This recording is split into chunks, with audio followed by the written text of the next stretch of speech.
The clashes of the modern age as it comes into contact with tradition reverberate around the world. You can see it in Asia as increased communication between Asia and Europe, and the entire world was on the move. As people are circling the globe, suddenly you get a lot more traffic and exchange of ideas, exchange of values, exchange of potential, and it unleashes an awful lot of creativity. A lot of this takes place in the realm of culture and art. In 1543, the Portuguese land in Japan, and 50 years later, Japan gets its first printing, its first edition of Aesop's Fables.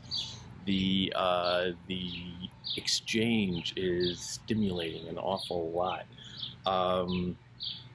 You can see it as it as it starts to bubble up into the culture.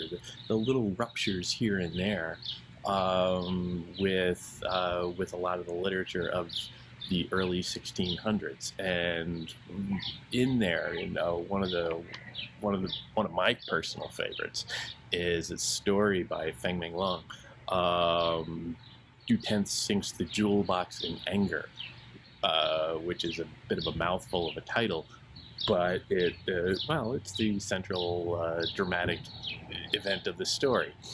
It comes out in 1624, and it's a striking portrait of the culture that is changing, that is coming into contact with other ideas, primarily that of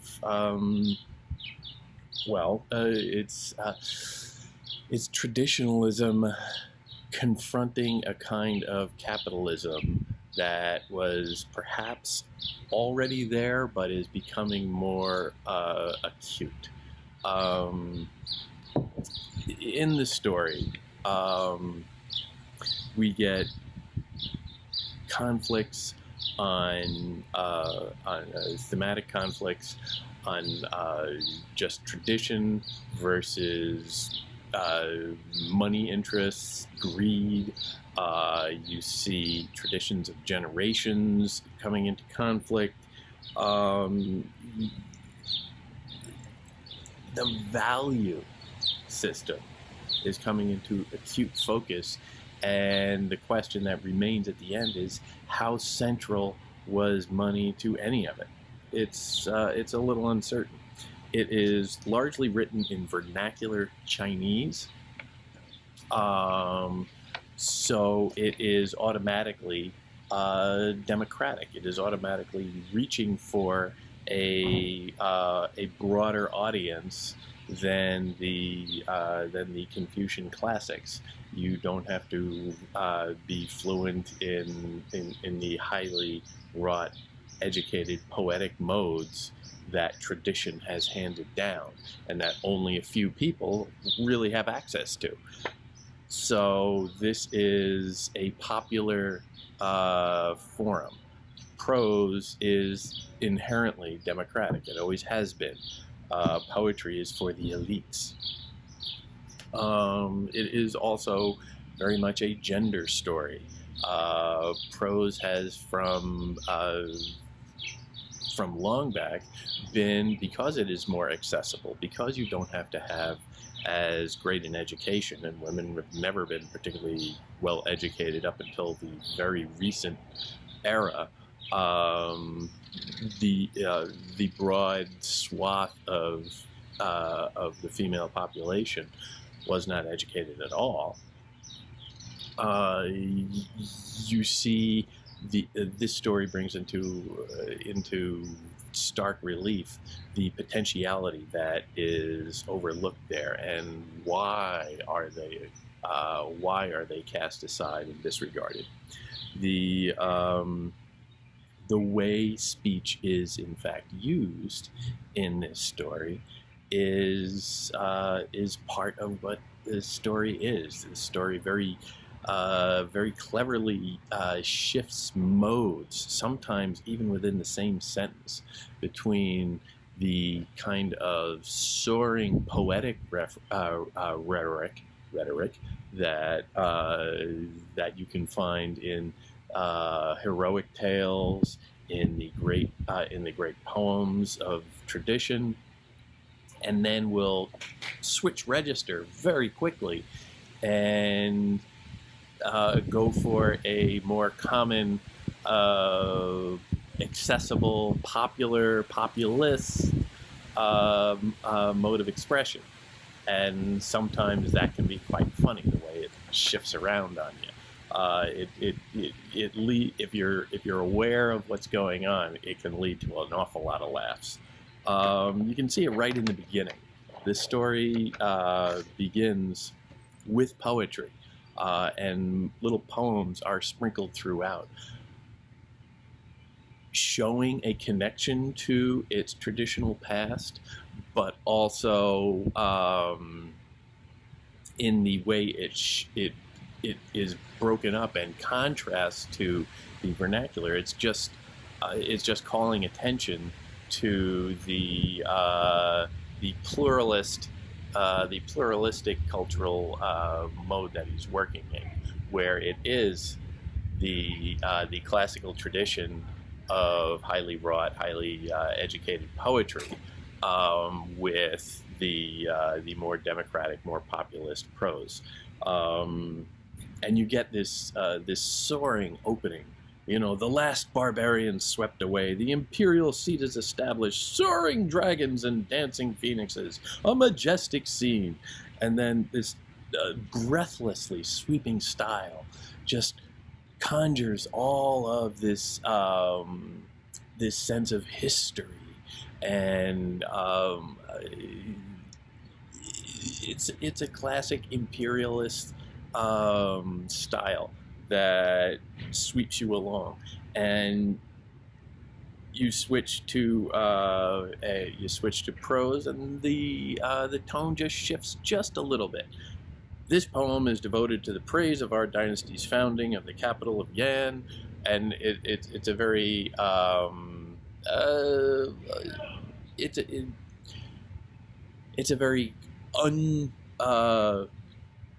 it reads like the beginning of a book, and it is a dedication, if you will, and it talks about the Prime Minister Totoyomi Hideyoshi of Japan, Beng Cheng-ying of Zitia, and Feng Menglong of Boju, and they talk about Korea, and they're talking about all of the awesome sweep of the empire and its satellites, and then it goes. Our story picks up during the 20th year, and which is our story picks up. Now we're getting much more homey. We're getting much more Once Upon a Time-ish here. It's becoming more accessible. During the 20th year of the Wan Li period, when the Japanese Prime Minister created discord by invading Korea. All right, we're talking about more sweeping national and international conflicts, and it's all kind of vague and uncertain. And then around this time, a proposal by a Bureau of Households official, which is a very dull way to start a sentence in any language, in any time, but they're getting more prosaic as it goes along, more dull, was granted approval to this effect. So they've set up this thing where the empire is having some money trouble, essentially. And they're just explaining it all in very grand, sweeping, international intrigue kind of ways. And then they say, well, they just made a minor adjustment to fix the finances, because, ordinary readers really care about international finance. But this little rule is curious. In view of the present armed strife, our logistical supplies are insufficient. Let us provisionally adopt the precedent of accepting payment in exchange for positions in the Imperial Academy. Cute little note within what I'm guessing is a government bill of some sort. A little policy shift for those of us who really like government policy and all that stuff. But what does that mean? Well, you know, in view of the present armed strife, the empire, which has laid out its grandness in such sweeping terms, suddenly a little short of cash, and this is a problem. And so they are now accepting payment in exchange for positions in the Imperial Academy. Now, I don't fully understand what any of that is, but my guess is an Imperial Academy is a prestigious school to which you need to show some, or for which you need to show some academic potential. And so they would only take people who show promise, intellectual capacity to be there. It is based on some degree of merit. Probably only merit within an upper class, but merit is at the base. But now this shift says, well, we really need the money, so we're just going to accept anybody who pays. If you can pay the tuition, if you can pay the fees, come on in.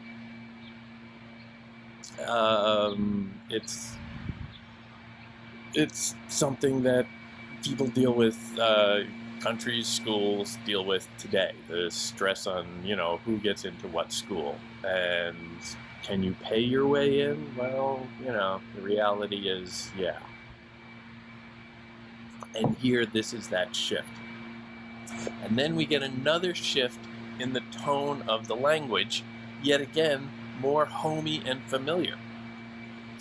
Now, it turns out that there are several types of advantage for those who bought Academy Scholar status. Now, you know, now we're getting very conversational, I would say. Now, it turns out, just a curious little phrase that is colloquial. So we've gone from this sweeping, historic, classical, poetic mode to a very intimate mode. And then they lay out how basically a lot of dummies can now get into school because they are wealthy. The wealthy can get in places. And once you're an Academy Scholar, it's a sign of prestige and it's setting you up for life.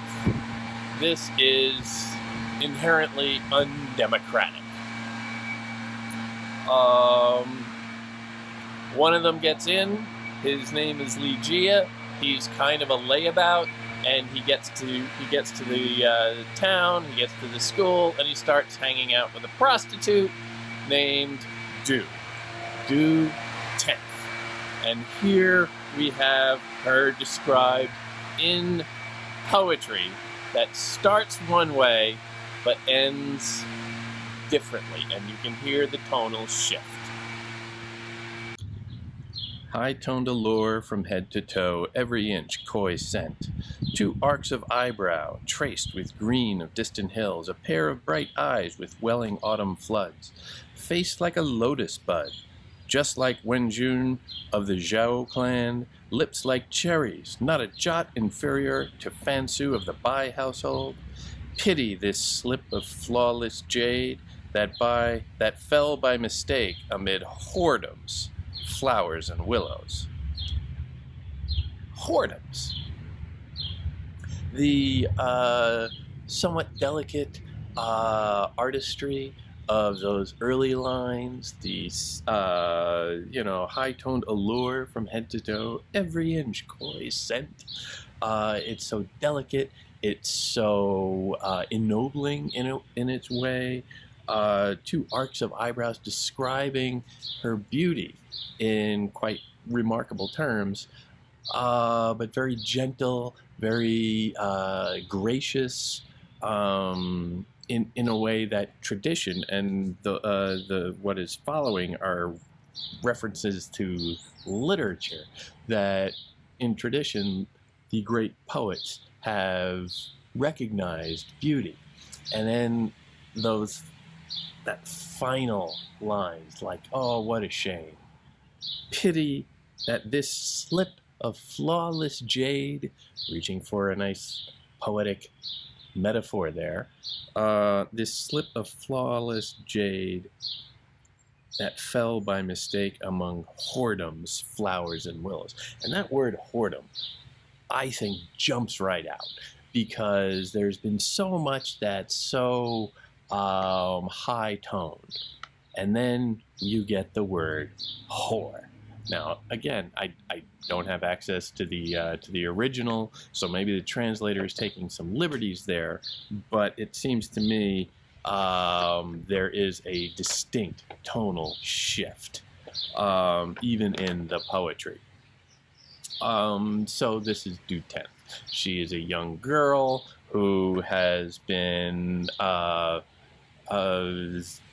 suckered somehow into a life of prostitution, and she has been doing this for quite some time, and has fallen in with this young nobleman. Not really. This fairly well-off young layabout, Ligeia. And the relationship is not that hard to see the dynamics of it. He is the worthless son of a successful man, and he's just, while claiming to go to school, remember, he bought his way in, while claiming to go to school, is really just laying around, drinking, in this part of town that is known as the pleasure quarters. But throughout, the story itself, of course, is very simple. She wants to get herself out of this life. His father is pressuring him to straighten out and, get himself, pull himself together and take his life seriously.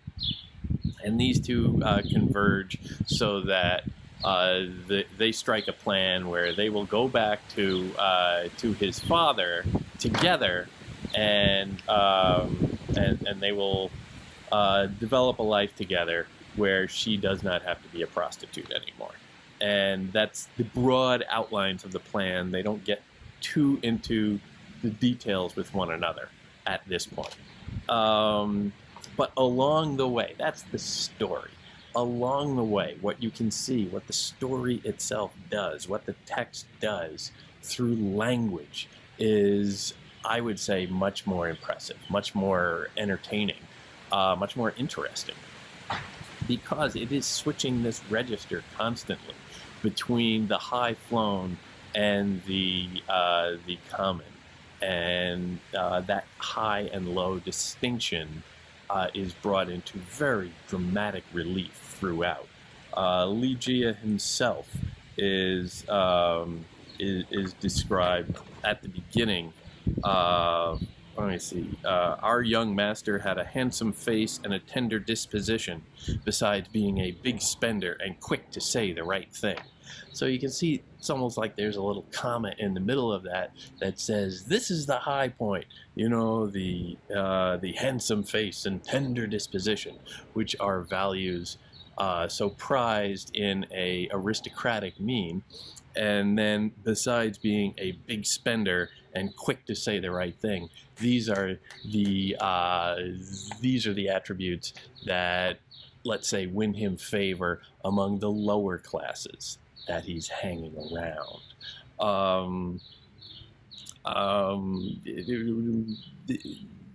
There's this constant shifting between the high and the low that is, of course, reflected in the story.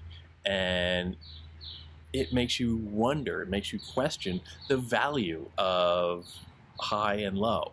and whether what is high really is. Because Li Jia, while being heralded as, this noble young prince of sorts, is really worthless. He's lazy when he's not going to school. He's just hanging around, drinking and having sex for months, years at this point.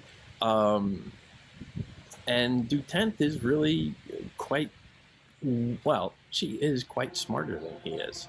And she is much more capable in every sense of the word. He goes off when the possibility comes that her madam says, all right, I will let you go. I'll let you out of service if you pay me X amount of money for your freedom. You have to buy your freedom from me. And she goes to Li Ji and says, isn't this great? All you have to do is raise this money. Now, he has no money left. He is broke. He has been essentially living off of her for some time now. And so, it's like, oh, all you have to do is go pay for it. It's like, oh, geez, yeah, I don't know. He has to then go around to his friends and try to borrow the money. And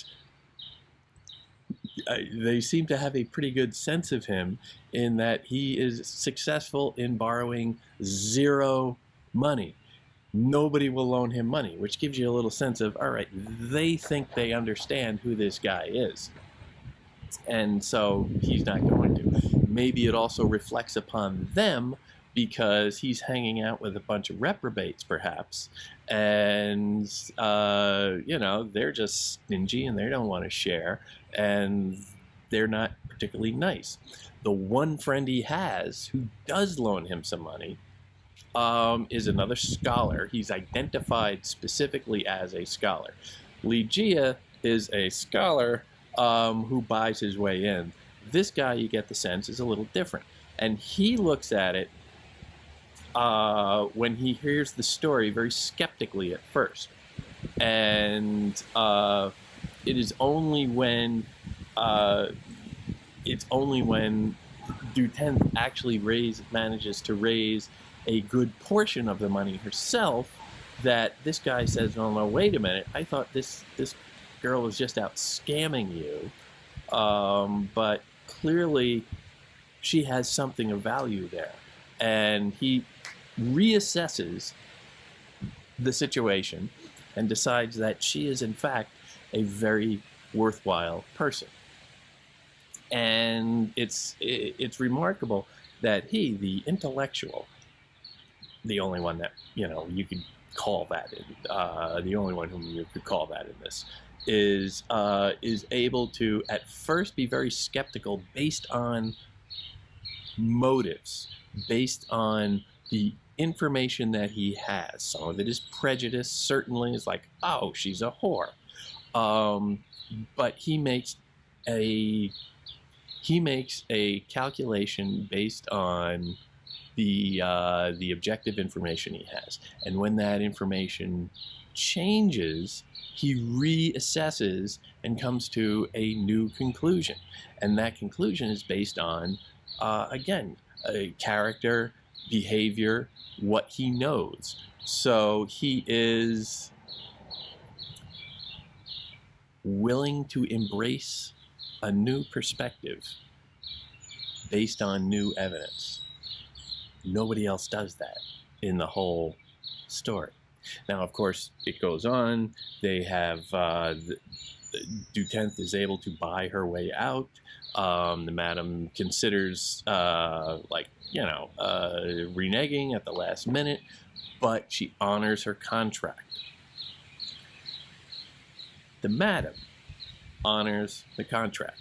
And this is seen in stark contrast to at the end when Li Jia meets up with another guy who decides, hey, Dutent is very pretty, I would like to sleep with her.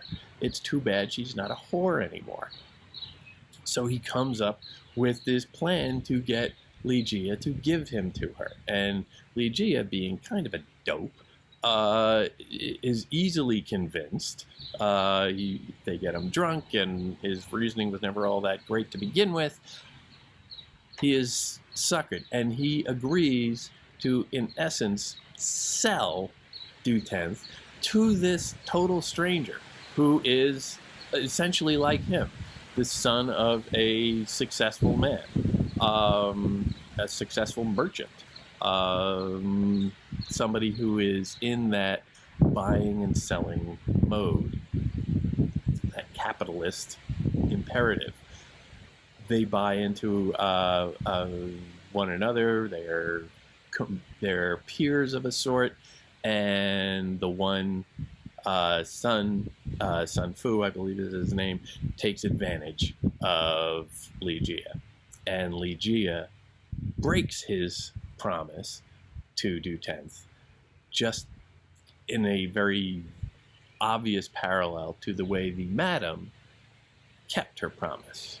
So under economic circumstances, the madam acts honorably and the young gentleman does not.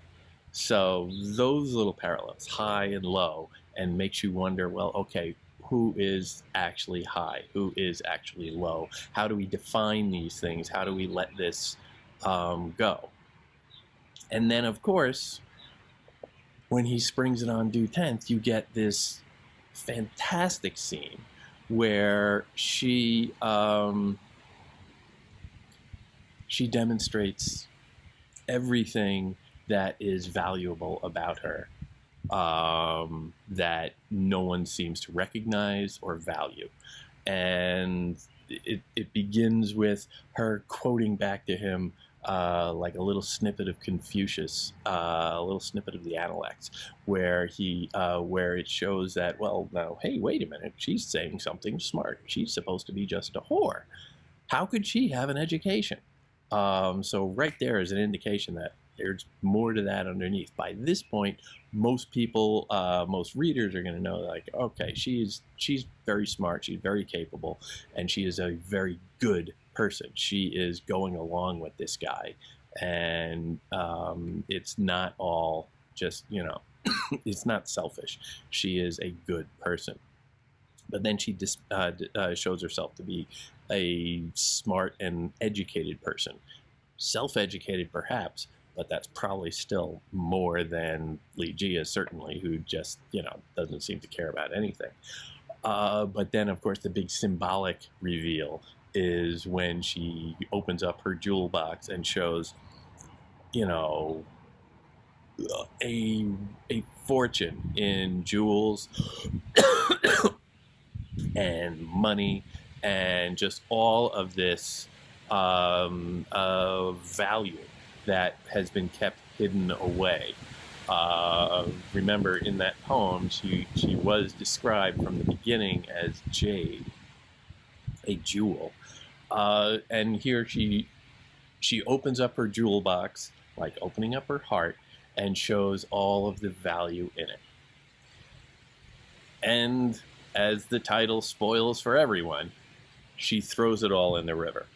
And she gives this impassioned speech where it is obvious to everyone, even to the moron Ligeia, that she is a remarkable human being.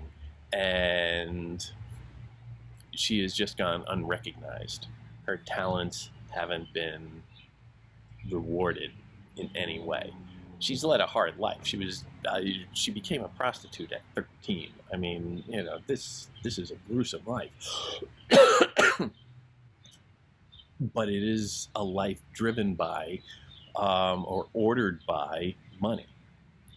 And this has dominated everything. It has undermined everything. Ligeia is going home to his parents to ask for money. He can't stay any longer away from him excuse me, at school because he is out of money. Money is everything. The madam operates on money. Even the friend, the scholar, Their relationship is defined in this scene as money. He's loaning money. Everything is about money. And is that a modern thing? Is that exclusively capitalism rearing its way into the noble classicism of the past? I don't know. It suggests that, well, maybe money has set things up to the advantage of certain people, and that those with it have an inherent advantage that those without it do not.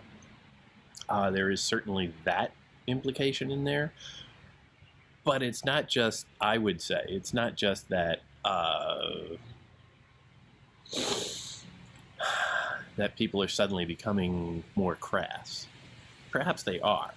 Perhaps the wealth that comes from trading with international partners that in the past have been too isolated from you.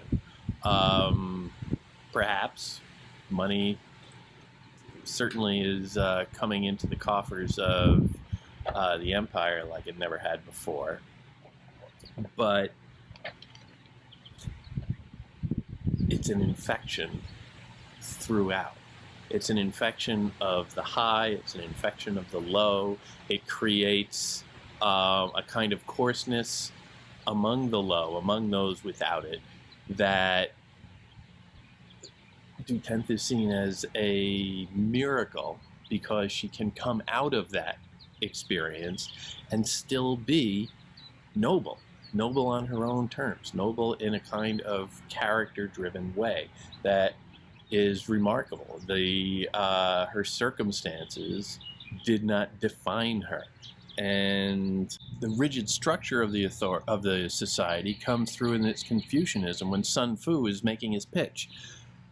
He says, the relation of father and son is sanctioned by heaven and is by no means to be abrogated.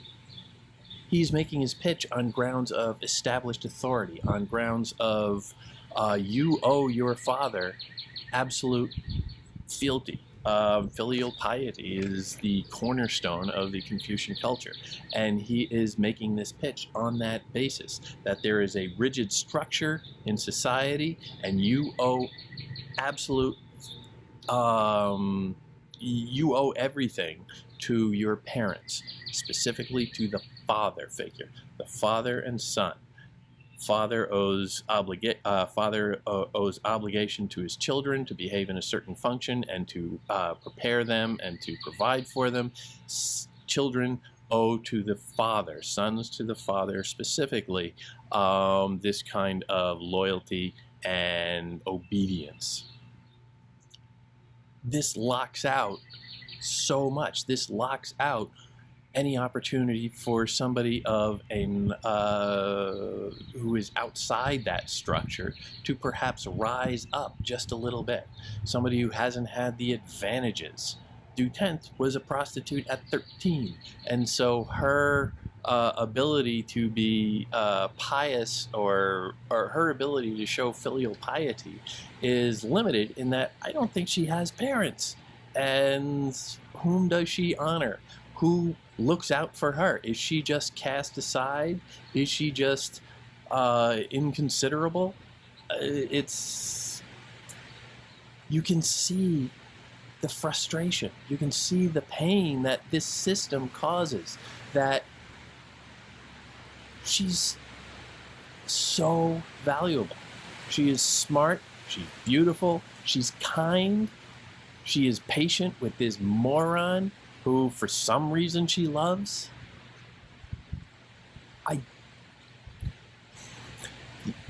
The anger that comes through her final act of jumping in the water after throwing in the Jewelbox and killing herself is astounding. And she comes back, there's the little coda where she comes back and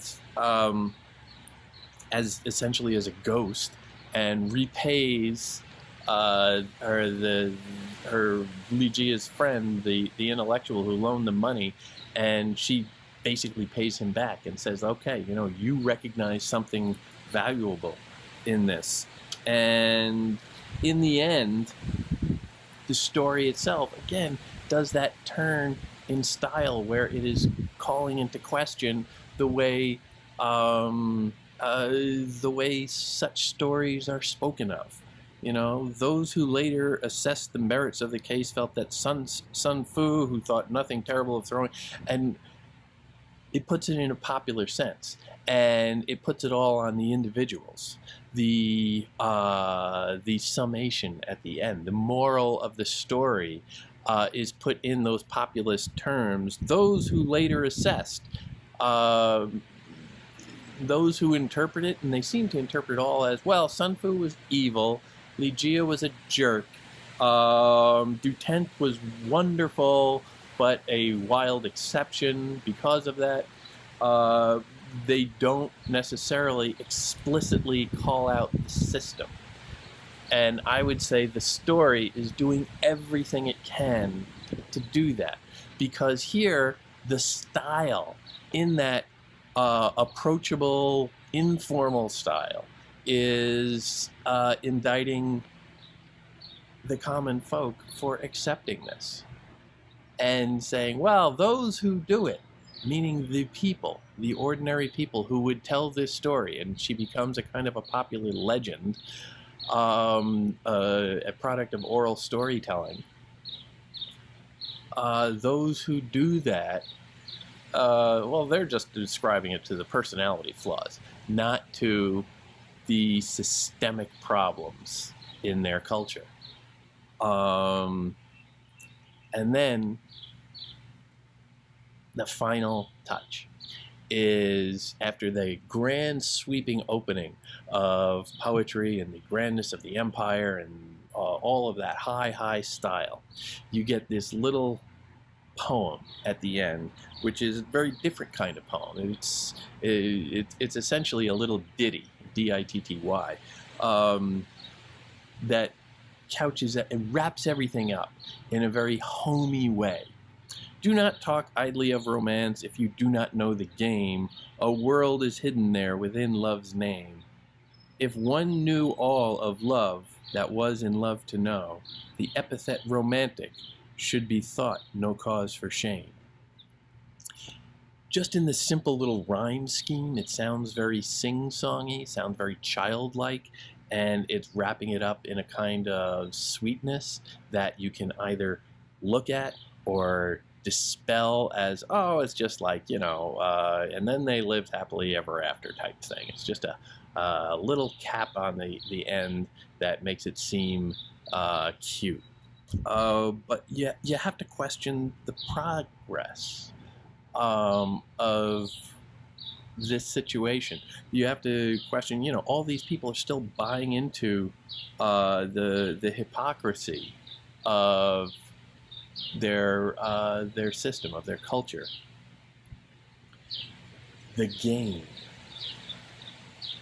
If you look at what the little ditty is actually saying, it's, you know, though, do not talk idly of romance if you do not know the game. The game, I would say, is the cynical view that money orders everything in society, and that all of these, the noble aspirations of romance and the associations of it have nothing to do with it. The game is about money. And this story, in its contrast of high and low, and this one remarkable character, Dutent, throughout, defying all categorization of high and low and flipping our notions of it. This is the game. And at this particular point in history, when everything is changing and people are suddenly getting in contact around the world, changes are happening, and it makes you take a critical view of your own culture. And this is what Europe is going to do in the Enlightenment. This is the natural process of thinking for yourself about how tradition has been handed down to you and how maybe it doesn't have to be that way.